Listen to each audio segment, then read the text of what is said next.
ముఖ్యమంత్రి రేవంత్ రెడ్డి ఆధ్వర్యంలో తెలంగాణ రైజింగ్ 2047 స్పష్టమైన విజన్తో ముందుకెళ్తున్నామని అన్నారు మంత్రి కోమటిరెడ్డి వెంకటరెడ్డి. 2047 నాటికి తెలంగాణను $3 ట్రిలియన్ ఆర్థిక వ్యవస్థగా తీర్చిదిద్దడమే తమ టార్గెట్ అని చెప్పారు. భారత్ ఫ్యూచర్ సిటీ వేదికగా జరిగిన గ్లోబల్ సమ్మిట్లో రాష్ట్రానికి 5,75,000 కోట్ల పెట్టుబడులు సాధించామని వివరించారు. ఇక ఔటర్ రింగ్ రోడ్డు నుంచి రీజనల్ రింగ్ రోడ్డు వరకు 39 రేడియల్ రోడ్లు నిర్మిస్తున్నామని తెలిపారు. ఐటీ, ఫార్మా, ఏఐ వంటి రంగాలను ప్రోత్సహిస్తున్నామని అన్నారు. పెట్టుబడులకు హైదరాబాద్ స్వర్గధామంగా ఉందన్నారు. హైదరాబాద్ అన్ని రంగాల్లోనూ డెవలప్ అవుతోందని చెప్పారు. రాష్ట్రంలో రియల్ ఎస్టేట్ అద్భుతంగా ఉందని చెప్పారు.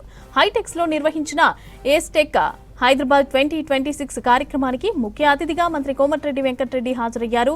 ఏస్టెక్ ఫౌండర్, చైర్మన్ సుమిత్ గాంధీ ఆధ్వర్యంలో ముదిత్ గుప్తా ప్రారంభించిన ప్యానెల్ డిస్కషన్ లో మంత్రి మాట్లాడారు. ఇక ఈ ప్యానెల్ సభ్యులు పలువురు అడిగిన ప్రశ్నలకైతే సమాధానమిచ్చారు. ఇన్ఫ్రాస్ట్రక్చర్, అదేవిధంగా architecture, real estate, future of Hyderabad అంశంపైన జరిగిన ప్యానెల్ డిస్కషన్ లో దేశంలోని వివిధ ప్రాంతాల నుంచి వచ్చిన నిర్మాణ రంగ ప్రముఖులు పెద్ద సంఖ్యలో పాల్గొన్నారు.